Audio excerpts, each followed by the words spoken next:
Okay guys, always ready tang mag-ingat. San asa ta mo adto.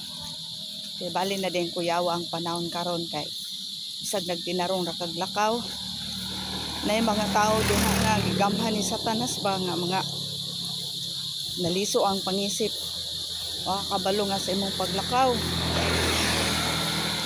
Pasakitan na di ay ka. So kuyaw kayong panahon karon lalo na pag dili ta mo mag-ingat, di ta mag-pray. So nako, so dapat ko ta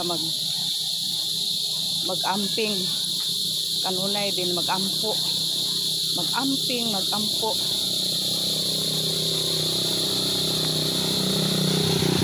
Kanunay tang muduol sa Ginoo guys, kay daghan na kayo nga kababalaghan sa kinabuhi ng kalibutan na. Okay. Kinahanglan tag proteksyon gikan sa Ginoo. Kay naay mga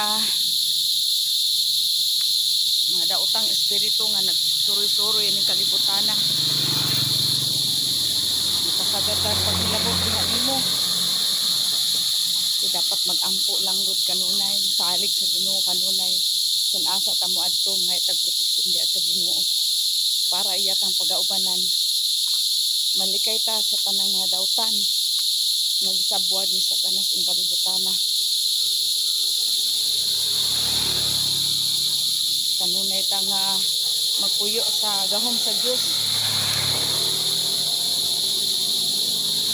Ay, wala ka kabalo. Kanus amo atake si Satanas sa kinabuhi. Luoy kaayo ang usa ka babaye nga naglakaw lang siya sa nangumbra lang siya tapos naray bigla nga nisunod niya, gihamsakan siya sa likod.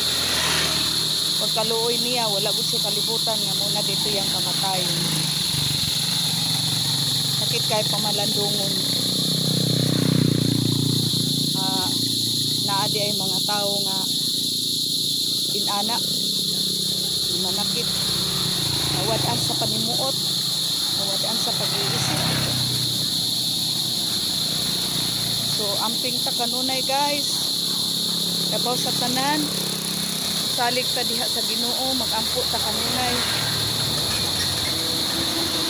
mag-ampo ta kanunay, tapos uban sa pag-amping. So salamat panonood guys, amping kanunay at pray kanunay, salig sa Diyos.